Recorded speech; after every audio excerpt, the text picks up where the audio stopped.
بسم الله الرحمن الرحيم بسم الله والصلاة والسلام على من لا نبي بعده أعوذ بالله من الشيطان الرجيم اللهم وفقنا لما تحب وترضى. السلام عليكم ورحمة الله وبركاته. سو دواد أصحابتي إذا شرفتي قيمها له وان إذن سلامي waxaan maaragta rabaa maanta inaan wax yar ka iraado shiiqan la yiraahdo aan caanood ku magaca dheer laakiin magaciisii kala hadir waan iska laqay ayaan waxaan rabaa culumada ruuxeeda waa in wax loo sheego ayaan waxaan doonayaa aad baan casharadiisa u dhageystaa maxaadarooyinkiisa ayaan maaragta ku xiranahay aan kulley waa nin maxaadarooyin qabta marka wayga oo maaragta suufiyaalka dadka suufiyaalka la yiraahdo culumadeennii suufiyaalka ahaa ayuu maaragta ku dhagan yahay marka wayga oo maaragta ugu dhagan yahay anigu ma fahmin maaragtay maxaad tiraahday dadka ma diinta iyo dacwada u gaarsiinhayaa ma ceebayna maaragta ma ceebayn bay ka tahay mase diin gaarsiin bay sidaan ka tahay culumadu ayagaa diinta yaqaana culumadii Soomaaliyeed subxaan allah ummadii waxaan ku yiri siyaasiyiintii waa wada qaldan yihiin oo madaxay ku socdaan culumadii ilaahay xaalkooda og dhalinyaradii ilaahay xaalkooda og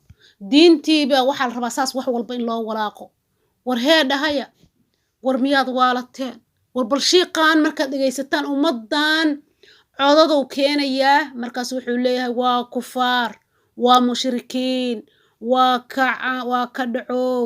waa sidaan aayada qur'aan uu soo daliilinaya ku dul daliilinaya sax aayaadka qur'aanka iyo axaadiista ilaahay hadii loo shirki yeelo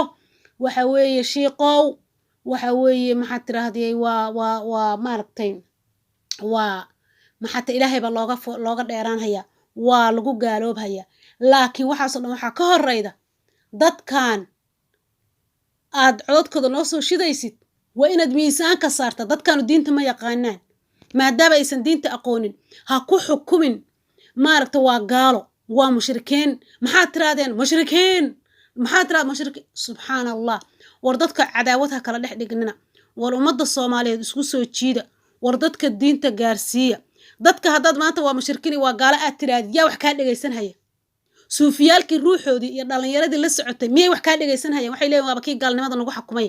dhiigga nagoo banaystay qofka haddaad tiraahdo waa mushrik waa gaal haddaad tiraahdo already dhiiggiisu inuu bannaan yahay ayaad ummadii iyo dhalinyaradii iyo dadkii wax magaratada ahaa ayaad maaragta already waa banaysatay oo qofkaas inaan waxba idinka dhaxaynin ayaad maaragta sheegtay oosan diinta islaamka oosan shaqo ku lahayn yaa inaan lagu daba tuka karin inaan gowriciisa la cuni karin inaan maxaa waayo waxba tir waaba mushrikba marka shiiqow diinta ilaahay waa waasic waxa weeye soo ilaahay ma u dhihin maaragtay maxaa tira bil xikma war dadka diinta ugu yeeray xikma war dadkan waa mushrikiin aad leedahay tukanhaya oo qibladii u jeesanhaya oo maxaa tiraahday ilaahay caabudahaya adeero gacaliyo suufiya waa la soo wada mara adigu hadda suufi aadan ahayn oo adigu aqwaa muslimiinkii maaragtay 70kii iyo maaqan 60 waxay soo bilowdeen aad la kulantana aabaha iyo awowgiisii kale suufinimadaas soo mareen Soomaali waa la ogyahay suufinimadaas maaragtay lagu soo wada caana cabay marka hadii tawxiidkii aad fahantay si tartiib ah oo xigmadaysan shiiqow odayaasha tagay dhalinyarada ka sokayda wax ugu sheeg laakiin waa gaalo kulligana maxaad tiraahday Sheekh Cabdulqaadir bari jirna intaan anagoo yar xitaa oo maxaad tiraahday in ka wada yar ayaan dhihi jirnay Sheekh Cabdulqaadir way waalidkan ka maqli jirnay Sheekh Cabdulqaadir markii wax maartay san naga noqdaan Sheekh Cabdulqaadir ma garatay tawxiidka markii aan baranana haddii kuwii aan ka baranayno oo madrasooyinkoodii aan nimid oo aqoon muslimiinka ahaa hadday nagu dhihi lahaayeen waa gaalo haddayna dhihi lahaayeen oo gaalaad tihiin iyo mushrikiinaad tihiin dugsigoodana maanan imaaneen waan ka carari lahayn waxaan dhihi lahayn gaalnimayba nagu xukumiyeene waaba dadka gaalaysiinaaye waaba takfiir aan dhihi lahayn soo maahan inkastoo takfiirba waqtigaas aanan aqoonin marka ilaahay maa ka cabsatid shiiqow ilaahay maa ka cabsatid arshiiqow ilaahay ka cabs arshiiqow dadka diinta ka eriin dhalinyaro badan oo aad heli lahayd markaad shiiqiisii waxa weeye waxaad oran kartaa hadalladan oo shiiqan oo ku hadlayo waa lagu gaaloobaa acmaashan waa acmaal lagu gaaloobo hadalkan waa hadal maarta shirki xambaarsan shiiqa iyo acmaasha oo sameeyay kala qaad waayo ninkan shiiqan saatan u dhawaaqayo waa jahli ba haysta ma garatay maadaama uu jahli haysto si aad dhalinyaradii si aad u heshid oo dhalinyaradii loo gaarsiiyo dacwadii oo dhalinyaradii tawxiidkii looga dhiso waxa weeye kada gaalnimada aad shiiqa maaragtay maxaa tiraahday aan acmaasha qaldan sameynaya oo u yeeranaya ilaahay qayrkiisa ha ku xukumin inuu gaal yahay mideeda laad kelmadda gaalnimada soo rasuulku ma dhihin calayhi salaatu wasalaam meel aan ma dhacayso ama saad sheegta qofka gaal ah ama aday kugu soo noqayso lama dhihin marka qofkan cudurdaar oo haystaaba oo waa jahli oo jaahilnimo markan aan dhahayna sheekh Cabdulqaadir oo anagoo yar caruuraha waalidkana ka maqalnay duul awliya allah waxa noocaas duul awliya allah waalidkana ka maqli jiray duul awliya allah xataa waxay yihiin maanan aqoonin duul awliya allah waxaan sawiro jiray inay yihiin wax shimbira camala oo ilaahay xaqiisa ka yimaada ciidamo ilaahay soo diro duul awliya allah ya ayayda iyo hooyada iyo ayaan ka maqli jiray marka shiiqow ilaahay inta ka cabsatid waxa weeye dadka jahli ba haysta antaad meel fariisataan oo ninba kursi fariisto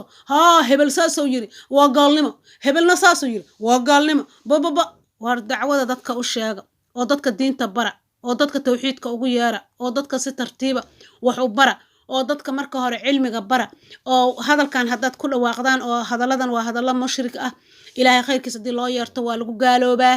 maxaa tira gaala tahay iyo waa lagu gaaloobaa waa kala different waayo markaad tiraadid hadalkan waa lagu gaaloobaa ama acmaashan waa lagu gaaloobaa ama acmaashan waa shirki oo shirki maarta waa shirk oo daliilna waxa aayadan acmaashan aad sameynaysid qofkii iyo acmaashiyaad kala qaaday ha ku xukumin waqtiga nabiga la soo diray calayhi salaatu wasalaam maxaa tiraahday carabtii qureysheed oo diintu markay soo degaysan rasuulka calayhi salaatu wasalaam ka soo horjeesatay oo 60 iyo intaasoo waxa la yiri asnaam caabudahayay iyo dadkan culimada ah oo maaragtay aadaamahaya oo maarta qaarkood ay Makay Madiina tagayaan oo qaarkood quraanka xifdisan yihiin maxaa tiraahday acmaal badan oo wanaagsan oo saalixin sameynayaan qaar badan oo maarta qaradana way sameeyaan laakiin waxa u geeyay cilmi darro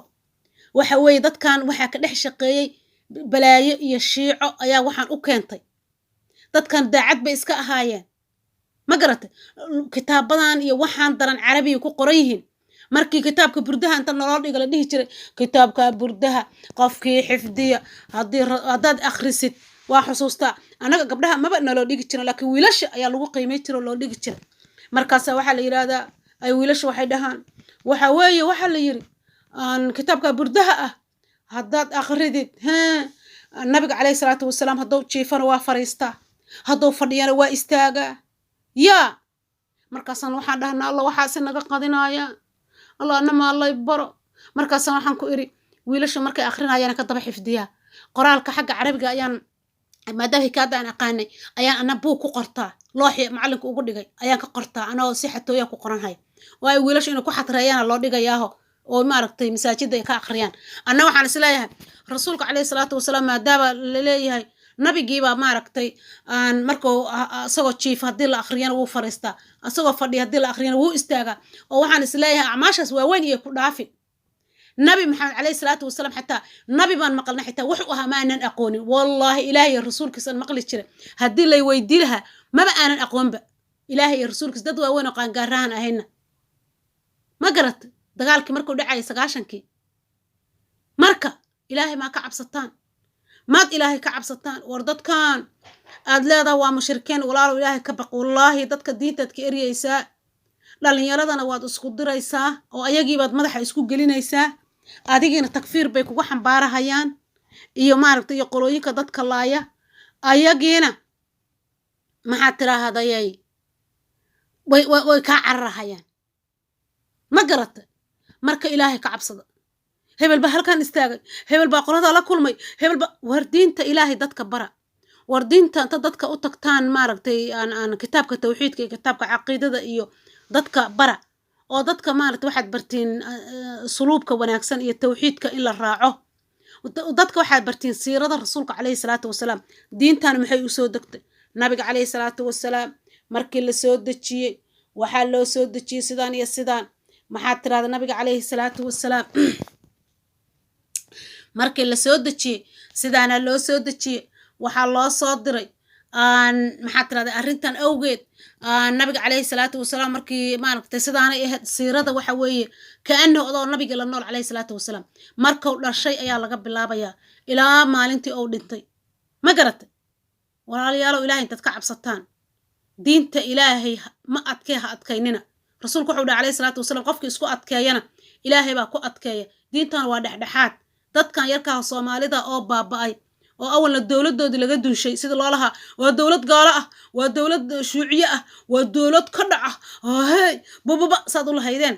dadkii iyo diintii iyo dowladdii loosku diray oo layska baaba'shay diintiina waa taasaa macaga dhigan waa taasa 15 farraqood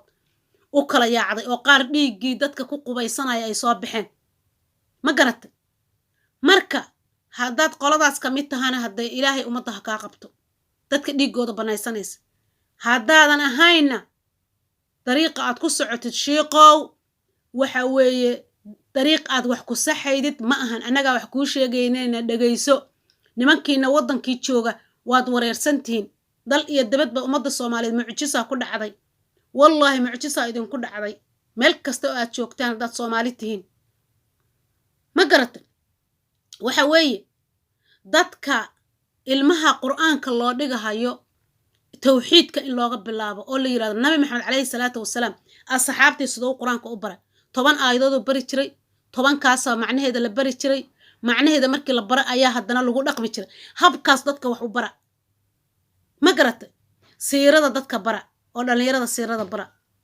oo dumarka siirada rasuulka bara calayhi salaatu wasalaam iyo ummahatul mu'miniin hala bara dhaqankoodii